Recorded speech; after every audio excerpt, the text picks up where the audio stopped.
Hello, you wonderful people, and welcome to another episode of Super-Fanta-Fi. This being a show, we're talking about TV shows of the supernatural, fantasy, and/or science fictional genre. For today's episode, I'm going to talk about the mid-season finale of Supernatural as well as the mid-season finale of Legacies. Like always, if I talk about something you want to listen to, you can always look in the description down below. I include a time when I start talking about each of the respective shows. So, for example, if you want to hear what I say about the mid-season finale of Supernatural, you can skip to what I say about the mid-season finale of Legacies. But the first thing I want to talk about is the mid-season finale of Supernatural. So a lot of stuff went down in this episode, so let's break it down. First and foremost, you had Michael being in that lady's bed. I was like, oh, it kind of did me back. I was like, oh wow, I was so certain he was still inside of Dean, which it turns out that is not the case. I was like, huh. I mean, everyone kept saying stuff, because even when they met up with Dark Kaya for the first time, it's like, she was like, oh yeah, I know you're not him. But I was like, huh. I thought it was like he just buried himself so deep, but it's like, no, he legitimately left, so that kind of caught me off guard a little bit. So it's actually kind of interesting, because like, you know, that monster asked him, it's like, oh, so why'd you have me kill all these people, and why'd you choose this place, you know, to make the centerfold for everything? It's like, oh yeah, because I like the view. It's kind of like, okay, kind of shows you how much of an asshole Michael is. It's like, oh yeah, I killed all these people mainly because I wanted the view. Also, turns out we learned a little bit more is the fact is that Kansas City is where the human resistance kind of fall back, because it's like, oh yeah, demolished the city in an instant, but there was a sprout of human resistance that probably started in this city. Not necessarily started, but at the very least, it was kind of a nuisance, and rather than just kind of dealing with that again, it's like, well, I'm in this new world, get a new opportunity, why don't I just go ahead and nip that in the bud? Because the whole plan is to make monsters strike out vampires and werewolves so that they can go out and turn other people and increase his army into another mass. Because it's like, not only are you going to incredibly increase your army, but at the same time you're going to take out what was a nuisance to you the first time. Now you get to completely avoid all of that, and so it's like, oh, making things a little interesting for you. It's almost like putting in a little bit of a cheat code to kind of give yourself advantage. So I thought that was kind of neat. What I also thought was neat is we got Garth's return. I was like, what? I think I brought him up a couple days ago, because I think Sam or Dean had warned him about like the whole like, oh yeah, Michael had made enhancements to the monsters and stuff like that. I think he was one of the people they had warned, so I don't remember, but I feel like they had to reference Garth, because I feel like I referenced him recently. I feel like the last time we've actually seen Garth fully in the show was like seasons ago. Wasn't it like 8 or 9 last time we saw him? I kind of feel like maybe 8, but maybe that's just my terrible recollection. I feel like the last time we saw him was when he became a werewolf, like after he became a werewolf and he's chilling with that family. That whole situation, and when he got welcomed into the family as a werewolf, I think that's the last time we saw Garth. So, and then it's kind of like, oh, I'm here because I got to choose a side, you know. It's like, I got to look after my family, and it's got to put their needs first. I got to choose a winning side. I'm like, are you really there, or are you there as a hunter? It's like, oh, you're there as a hunter because you're undercover.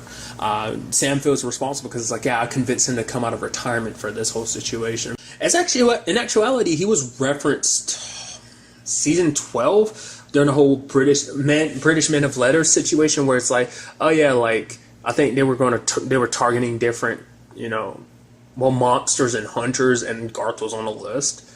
There might have been stuff last season that kind of referenced him too, but nevertheless. So that was kind of neat. I also love him trying to be like, no, don't worry, Sam, I won't, you know, drink the Archangel Kool-Aid and get enhanced like everyone else. And he tried to, and then like Michael's like, did you swallow every drop? And he's like, yeah. Oh yeah, and had to swallow. I was like, were you literally? I was like, you're not literally just gonna sit there holding it in your mouth the entire time. Is that how you were planning getting it? I mean, I guess there was really no other way around it, but still, it makes you wonder. Like, I guess you have to ingest it so it can like flow into your blood system. But it's like, if you kept it in your mouth the entire time, would it have ever? I don't know. You think about things like that aren't necessarily important, but.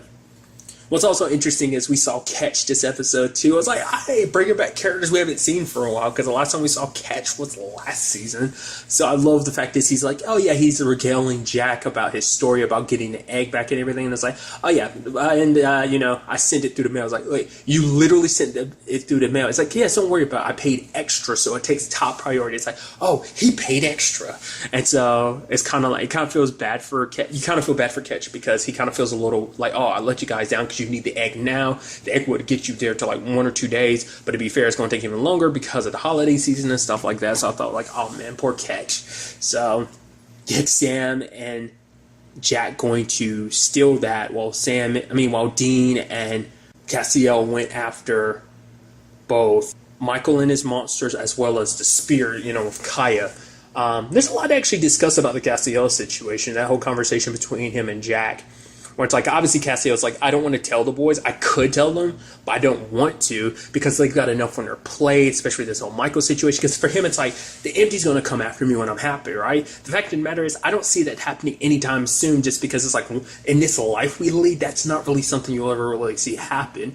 But that's, to be fair, you don't know what the empty really defines as. Like, I mean, you don't know what the grand scheme of life is about. Like, the fact of the matter is, the sad thing is, it's like, oh, you know, when you're most happy. But the fact of the matter is, that can mean anything. That can mean, like, just at a calm in the storm that is the life of a hunter. You're happy because you have Sam, Dean, and Jack, and you're all together. You're happy, and in that instant, the empty can come and steal them. You know what's interesting, too, is Jack brought out a point of, like, well, how did the empty get into heaven? Which I'd assume, like, well, I'd assume the empty is stronger than anything, just because it's like it sucks down angels and even archangels. I feel like nothing can stop it. But then it's like, it had to be Lucifer. Lucifer might have helped get it in a back entrance or something like that. It makes you wonder on some shape or form, like, is there on some level, like I brought that up before, it's like on some level do you think that Lucifer has influenced the empty in some shape or form of like possessing it or giving it such a headache that it kind of has to do what he wants, or he won't go to sleep or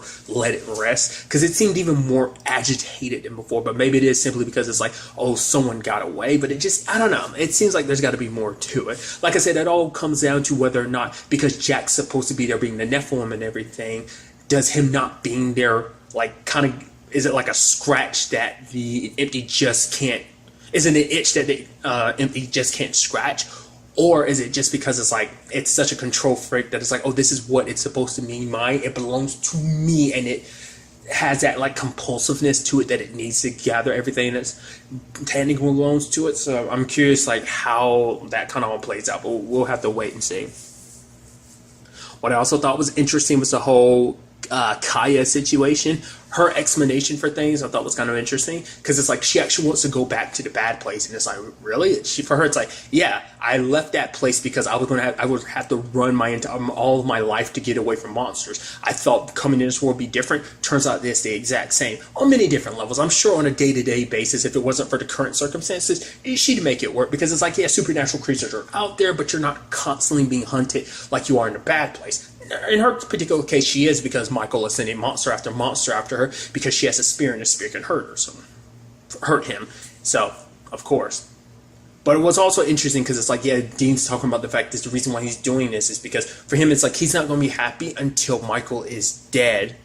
And when that's all said and done, you know, because he's doing all this because he wants to protect the people that he cares about. But then Kaya was kind of like, yeah, because I'm doing the same thing. It's like, are you is that referencing someone from the bad place? I mean, to be fair, we never actually went that far into the bad place, so we don't know if there's other humans. The only one we ever came across was Kaya. What was interesting, though, is like, Kaya was like, oh, your friend Jack can get me there, which this episode kind of confirms it the way Michael was talking to, because I was wondering, like, on some level, like the way his soul is connected to his powers and stuff like that, it's meant to like sustain his soul, but if he ever used more of his power to do other stuff, it would burn away his soul, just like it did. I'm already blanking on her name from last episode, but it's like, no, Jack doesn't have, I mean, maybe he has fragments, but nothing prevalent enough of his original abilities. It's also interesting, too, because from Michael's perspective of like, oh, yeah, we're like family, because not only because, you know, we're family in that regard, it's more so like the fact of the matter is we're the only ones of our kind of the power level, because no angel, monster, or human could compare to how powerful we are. I mean, because archangels are pretty much up there, and him being a Nephilim puts him even above. Well, it seems like Michael still has him etched out, I'd assume. We haven't really never seen them fully 100% go toe-to-toe. It's kind of seemed like, you know, I don't know, like, considering the fact is that, I mean, to be fair, Lucifer lost to him, so that means, you know, because Jack has the potential to be stronger than Lucifer just because his dad's an archangel, but the fact of the matter is if Michael's stronger than Lucifer, that still means he potentially could be stronger than Jack's, if, you know, depending on the power levels and stuff like that. So, but for him, it's like, oh, we'll wait and wait until it burns out all until you gain more power and you become more and more like me. Like the difference between us, the differences between that other world and this world becomes so small that eventually you become a lot more like me and you stop caring about the people you once cared about. So I just thought that was kind of an interesting thing of perspective. Let's also not forget, like, Michael destroyed the egg, melted it. What's also interesting too, because it's like it comes up, it's like, oh yeah, because it's like every time Garth would say anything, it's like they'd be like one step ahead. Like Michael would be one step ahead. It's like, is Michael just that good? But it's like, I think it's kind of a thing, kind of using another CW reference. It's like Black Lightning, how the whole Sanjay and the element situation worked with Looker. If you're caught up with Black Lightning, that's kind of spoilers, I guess not. But like how for her, it's like anyone that had the element in them, she can kind of tap into their sight. And I think it's kind of a similar thing. If you have his grace inside of him, if he has his grace inside of you, he can tap into what you see and what you know. I mean, just like being inside of Dean, let him get inside of Dean's head. That's how he knows exactly who Garth was at first. So I thought that was kind of interesting.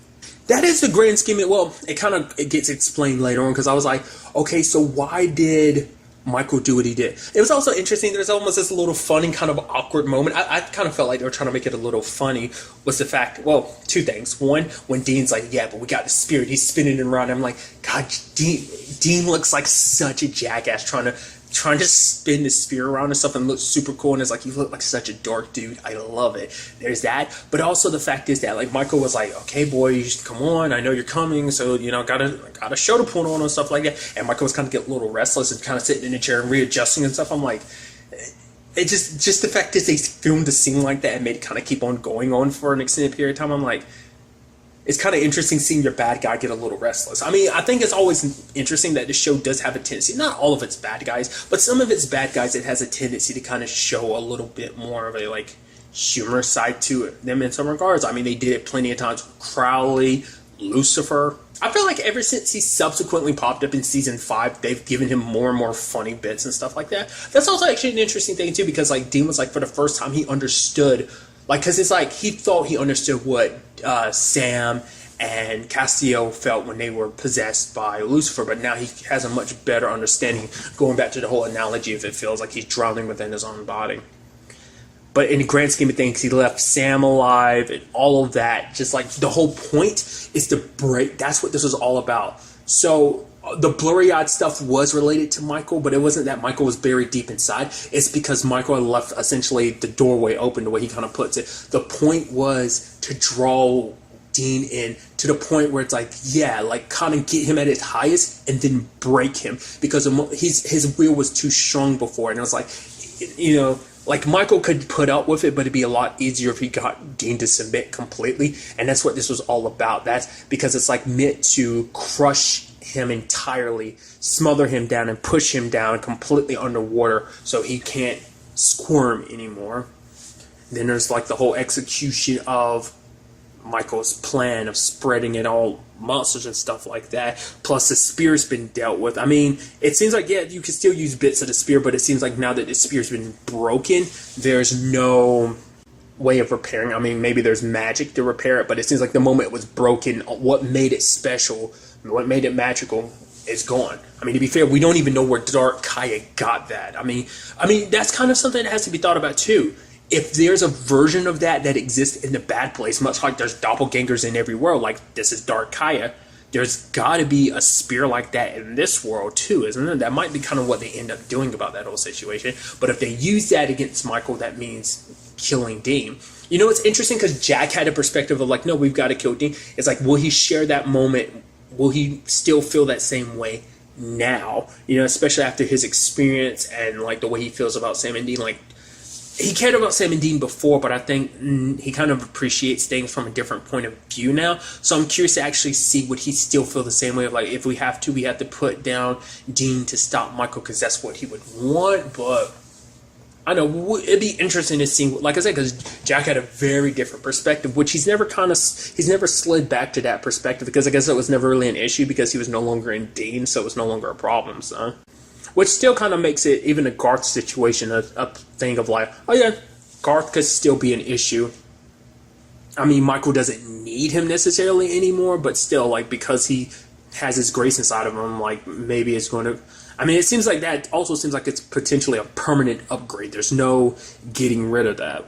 At least it's never been shown that that wears off. It seems like it's a permanent kind of adrenaline kick, essentially. So, I mean, where do you go from here? Like, your two options to stopping Michael have just been wiped off the board. Jack doesn't have this power, so there's literally no one strong enough to fight Michael. Only thing powerful enough, I think, that could compete is the Empty, but the Empty's not going to do that just for shits and giggles. I mean, because getting Michael in the state he's in now would most likely entail, like, oh, also getting Dean as well. But as we can tell, like, the angels can be separated from their mortal forms, because it's like, well, I mean, that was a little bit different, because that's like, well, Nick survived while Lucifer died, so that was a different situation, like why Lucifer's in the Empty and Nick isn't. So, which even that's a storyline we're going to have to circle back to at some point in time. But things are definitely going to take an interesting turn going from here, and I'm very interested to see where they take us with all of this. Because it does seem, because I was wondering, I was like, what exactly is Michael's plan in all this? It does seem like it's the exact thing of just kind of like ruling a kingdom, but it's like you're literally just going to do the same thing in another world. But I guess he wants this situation to be a lot more one-sided, because before humans put up a more resistance, so all he has to do is take what he did wrong in the other world and apply it in this world, and it's kind of like, I'll rule unimpeded. I'll have these monsters as my minions, because before he mainly just had angels on his side, but now it's like for him the monsters are more useful because they could also turn other humans into monsters, increasing his army. So you always have potential soldiers out there joining your army, essentially, you know. So things do not look good for heroes. So I'm curious to see, where do we go from here? Also, really quickly, I was just thinking about it. I feel like I should probably also mention this line I thought was kind of neat at the beginning too. Just because it's like, it's a necessary line to point out, because it's a good line of like, yeah, you know, obviously you're uneasy about, you know, dying and coming back to life, Jack. I mean, it's kind of like, we've all kind of experienced. It's kind of like a rite of passage around here. It's like, yeah, literally everyone in that group has done that. Kind of everyone, not even just Sam and Dean and Cass. Let's not forget, Mary's done that. So has Bobby. Not necessarily this Bobby, but I guess in a contextual situation of everything, you could make the argument Bobby has too. So, as we can kind of tell, Lucifer has potentially too. Now with this whole situation, technically, Michael's not dead. He's locked up in a cage. But now I'm sitting here thinking about it. It's like, they mention it again that it's like, yeah, my uncle's locked up in a cage. It's like, when are we ever going to do anything about that? Could we use that Michael against this Michael? But that will lead to someone else getting possessed. And I don't know if they're going to, I don't see anyone doing that, because the last time they let an archangel out of its cage, that was that was Lucifer during the whole God and his sister situation back in season 11. So it's kind of like, I don't necessarily see that happening again. But it's like, once again, it's like they have not done anything. He's literally been in the cage since season 5. We haven't seen, heard of him. Because let's not forget, because there's also that snafu of like, the last time we saw him too, he was in Adam's body, their half-brother. That's a storyline they've never brought back. They brought it back one time because I think there was like an alternate timeline where Adam was dead. I think it was that time, I forgot what it was. It was something where like Adam was dead in this alternate reality or something like that. I forgot. That's me just going off on a tangent, so I do apologize. Like I said, very interested to see where we go from here. The show is going on a bit of a break and will be returning on January 17th. And now moving on to the mid-season finale of Legacies. A lot of interesting stuff went down in this episode. This episode actually made me love the Necromancer even more, because I love his personality of like Alaric hitting him with like the hatchet, and he's like, really? Was that necessary? And then kind of constantly going on and on, like, oh, how dare you forget me? It's like, no one can ever forget about me. I'm amazing. I'm this and that. Like, he has such flair and personality. I was really hoping we'd get to keep him around, especially when Raphael kind of threw that out there. I was like, oh, yeah, keep him around. But it's like, nah. But it's like, oh, I love his personality, because there's even a point where it's like, oh yeah, I was on Normandy. I was resurrecting people to mess with Nazi. And then like you had Hope being like, well, I'm glad to hear that monsters hate Nazis, and he pauses like, everyone hates Nazis, which is it's just such a funny little thing. But I love him getting so pissed that people forgot him. He's like, he's looking in necromancy books, he's like, oh, so pissed, and it's like, not even a footnote about me. And just like I said, little bits about his personality springing forward like that were so good. I even love that little bit about like MG being like, oh, your Nana right behind you, and he's like, What? Yeah, she's so displeased with you essentially, turning your back on Jesus. And Jesus is there too, which that's a whole other can of worms, which is so interesting because for him, it's like, because of being the necromancer and stuff like that, he can see like the spirits kind of roughly floating around you. So I think that's what kind of gives him everything he needs to know, because the spirits are always there. And I guess he kind of taps into them psychically to the point like, oh, he knows what they know. And it's kind of like, and then I love MG being like, I'm kind of scared because you're like the Grim Reaper. He's like, don't even say that. Don't even mention his name. He's a hack. The fact of the matter is, maybe I should resurrect your Nan so she can wash your mouth out. And he's like, yeah. And MG's like, yo, nobody needs that. Nobody needs Nan around here kicking butt. So I thought that was just such an interesting little thing. Like I said, his personality shined through, and I kind of liked him. It's also interesting because apparently he knew Klaus back in the day. In particular, Klaus during his murdery days, which is interesting because he's like, yeah, your dad kind of brought me a lot of business, killing all the people he did. So that was kind of interesting. But that whole thing kind of brought about an interesting thing because, like, obviously Hope is diving deeper into this whole thing, and he's making these promises of like, oh, you want to act like it's all about Malivore, but you really want to know about your dad, like whether he, is a good place and is he at peace and stuff like that. But he's messing with Hope, jumping into his subconscious, jumping deeper into his own subconscious and leaving Hope behind. She follows behind and gets left in the darkness all alone. And that was kind of an interesting thing on many different levels, just because it's something that Hope had, like his Hope, when it comes to her whole grief thing, she doesn't really grieve because I guess because it's been such a big part of her life, losing people and just all this. And it just, I guess because in all honesty, it's a lot easier not to deal with her pain rather than facing it, So for her, she just kind of pushes things and people away when it comes to how she feels and stuff like that, and relying on people. Just because I think for her it's easier, because it's like if you deal with it and admit it, it makes it real. And I think as long as you don't admit it, it won't slow you down. It won't break you. I guess it's potentially how she might look at it, but.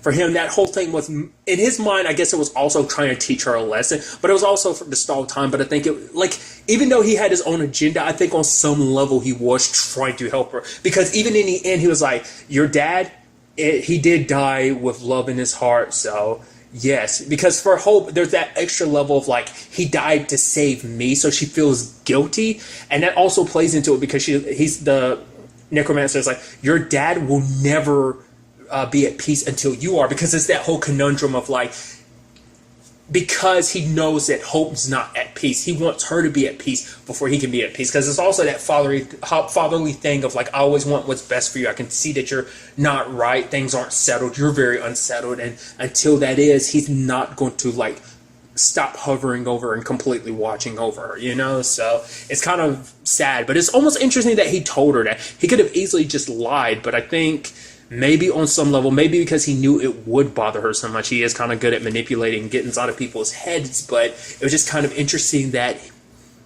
he would even go that far. But maybe that plays into messing with Hope's head. He knew it would kind of rattle her brain a while, so he knew that was the perfect thing to do, to kind of leave her with always wondering, and kind of, because for her, it's like, when she tries to run away from her problems to a certain extent, and when she kind of like doesn't deal with things the right way and pushes people away, she's kind of left alone. And this experience kind of taught her like she doesn't want that. I mean, that's what she didn't want that for her dad, but she definitely doesn't want that for herself. That long period of loneliness like that, to be left alone like that. Nobody deserves that, And so she kind of messed up in this episode because it all played out the way the necromancer wanted. He got the knife, which we learned a lot more about the Malivore, that basically it seems like it's connected to basically wiping out all supernaturals. I mean, it does seem like it is have the connection because everything that's coming after the knife is a supernatural, which begs the question like that must mean in some shape or form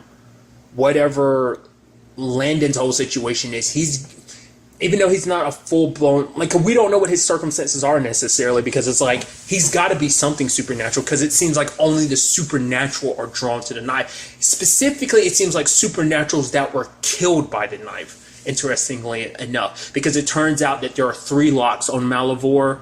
It's this like eternal darkness planning to reign, death. And it's like, does it apply for humans too, or just the immediate extinction of supernatural creatures? Like what that whole, because he explained it as more so like supernatural creatures, but I'm open its death's door to like humans as well. I don't know. But it seems like everything so far has been things that were killed by the knife that are drawn to it. But now that, obviously talking ahead of everything, but it's been removed from the board. So, because there are 3 locks, the knife ended up being one of them. So does that mean that the other 2 items were also used to kill other things too? I mean, to be fair, maybe it's just a situation of they're all drawn to the objects to a certain extent. Maybe you don't have the necessary, maybe only when it comes to the knife do you have such a draw to it. Maybe the other objects you don't. I don't know. There's like so much we still don't know about this situation.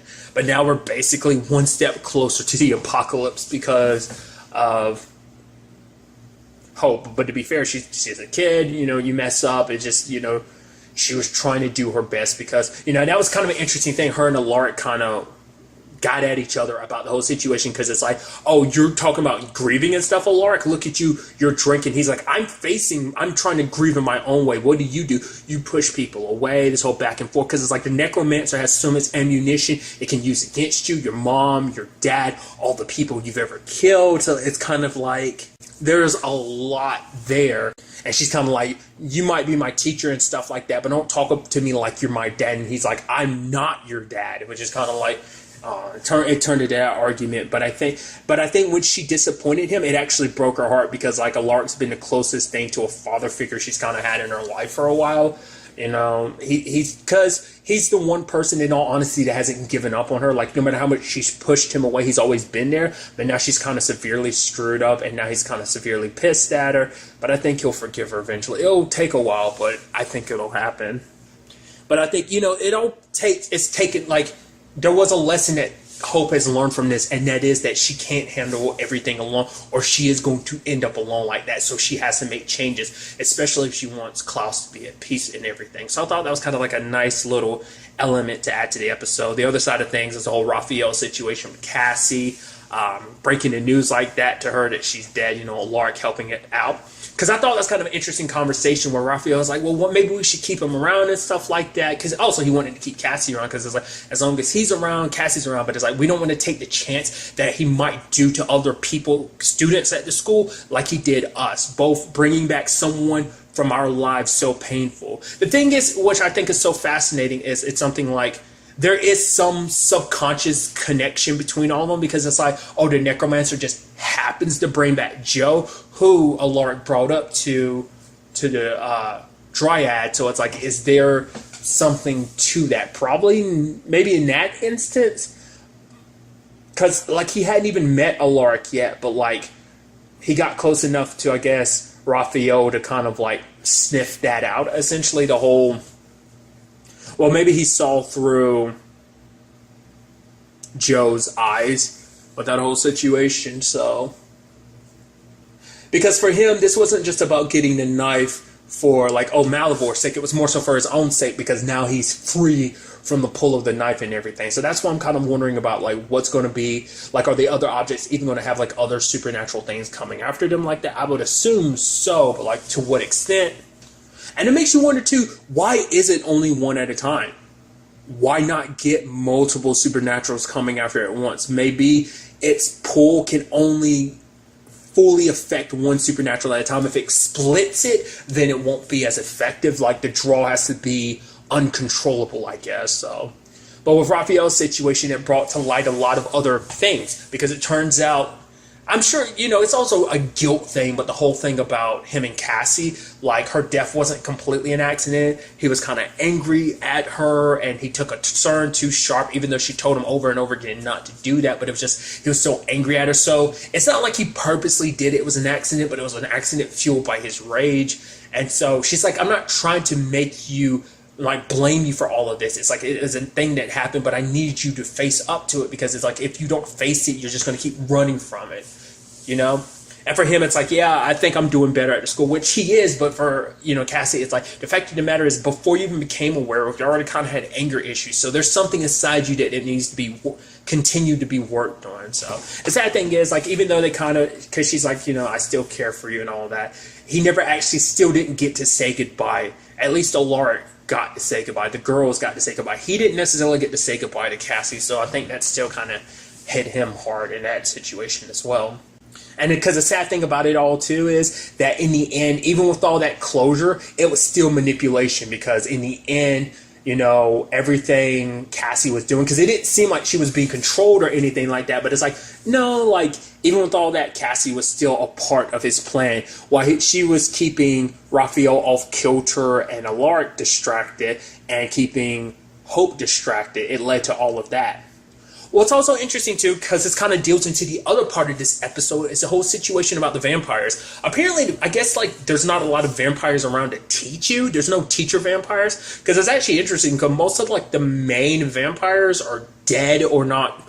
And because at this point in time, like, Damon is still canonically still alive. Granted, it doesn't mean he's living in Mystic Falls. But the fact of the matter is he's no longer a vampire. Then you have, like, Klaus and Elijah. Rebecca's off somewhere with Marcel, and this Cole is off with Davina. So there's like no current vampires in the continuity that could be long time teachers to teach you, like, yeah, because all this is coming from, you know, other vampires. I mean, not other vampires, Jesus, humans, you know, because like Caleb talked about the fact is like learning the whole catch and release stuff. That's stuff he learned from reading like Damon and Stefan's books. I mean, more specifically, probably Stefan. I mean, I don't know, not unless Damon kept some books too, but I feel like it's probably Stefan talking about him and Damon's experiences as vampires. Like, that's the only reason why he knows what he knows. It's not like he picked it up from somebody. It's not like he learned it himself. It's not like, you know, someone was there to teach him that. He kind of learned it from the books, and he's trying to teach MG. Because MG kind of feels like, for one, like the whole diving into people's minds, that's not something he knows. I guess that kind of plays into, like, they kind of keep vampires a little docile, because vampires can be the most destructive of the supernaturals, but it's like,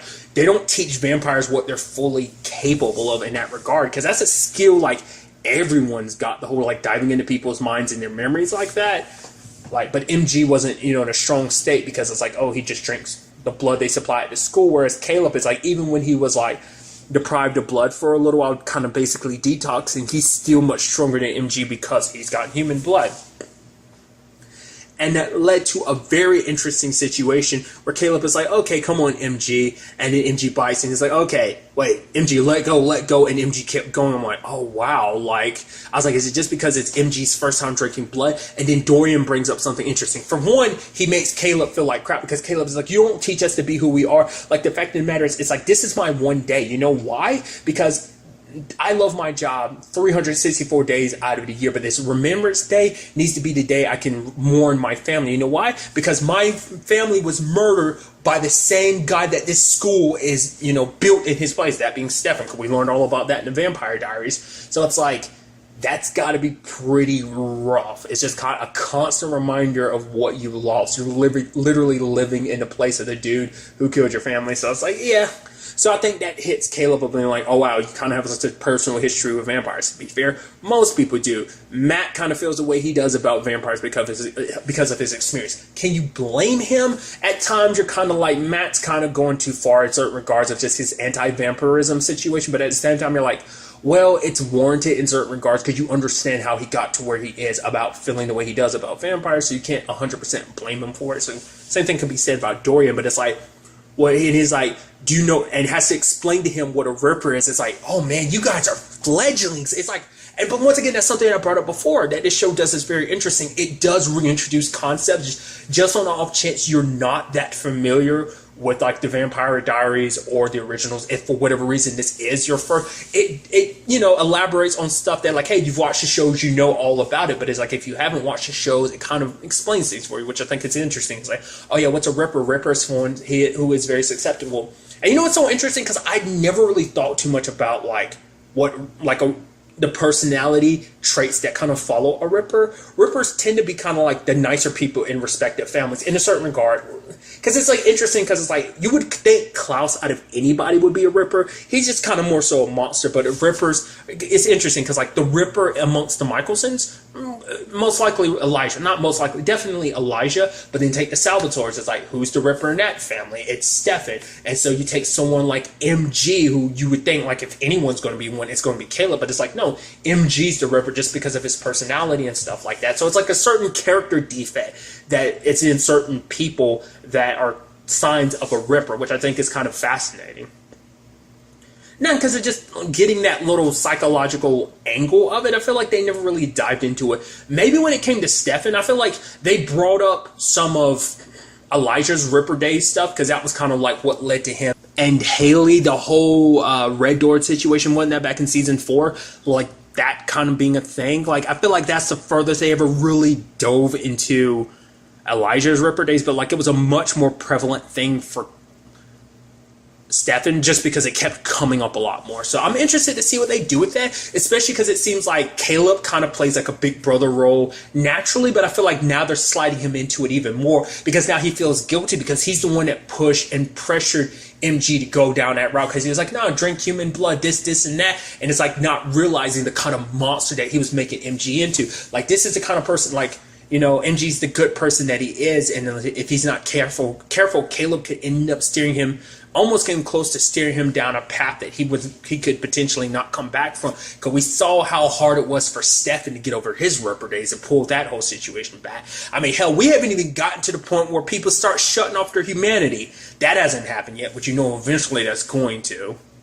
Did that ever happen really in the originals much?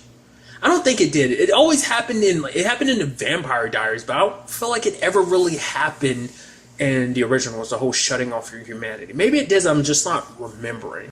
But like, that's such an interesting dynamic it seems like they're setting up for the whole Caleb and MG situation. So I thought that was pretty neat. So, but then there's also the thing at the end where it's like, okay, so Landon's in trouble, but then we see the knife land into some like dark goo, kind of looking like oil. I guess that's supposed to be like the Malivore, the kind of pit that is there, that's still sealed away. We see someone with gloves looking at the knife disappearing, and then we see the photo of Seiya and Landon. So I'm assuming that's his dad. Also, something I meant to bring up the last time, I didn't think about it until after the recording, but when we first saw that picture, isn't that the actress who plays Vanessa on Daredevil? Netflix's Daredevil specifically? I think that's her. I could be wrong, but you know. Also, we ended up learning what that symbol means. That symbol means to be erased. It means permanent death. And permanent death is, like, as we can tell, is to have everyone forget about you. Which would make interesting sense with the whole supernatural, because it's like, you know, the supernatural world has always been kind of like a myth and lore and stuff like that, which I even love that being a thing for, I forgot about that with the Necromancer, because, like, you know, Hope brought up is like, oh yeah, the dragon and the arachnid and this and that, like the supernaturals that they come across before, and he's like, those are all myths and fairy tales. So even he isn't aware of everything else that existed. Maybe it's because even in his case, like in their cases, they've forgotten about everything else that existed too. The moment those things kind of died by the knife's hand and is erased from existence, then it gets erased from everyone's mind, even those who were ended up ultimately killed by it, which is potentially a fascinating thing in itself. So, but I'm assuming that might be Landon's dad, because that's still kind of a, I mean, it could be his mom, but I feel more so like, nah, that's definitely got to be his dad, because that's the mystery too. So, which goes back to like, what is Landon's situation? Is he connected from the like? Is he like a human manifestation of the Malivore? Does this stem from his dad? Is his dad like some like darkness supernatural killer? And Landon has that too. Is that why the knife activated? Because he's connected to the Malivore? Is he a part of? There's so much. And obviously the next episode we're picking up potentially having Raphael and Hope potentially going to New Orleans to check on him, which maybe we'll see some cameo appearances from some people from the originals. Maybe, maybe not. We'll see in the end. So I'm very interested to see where all this takes us going forward into the next episode. Legacies, however, is going on a bit of a short break, and we'll be returning on January 24th. But really, that's all I want to talk about. Till the next time we meet, be happy, be safe, live life to the fullest, and enjoy it. Good day and goodbye.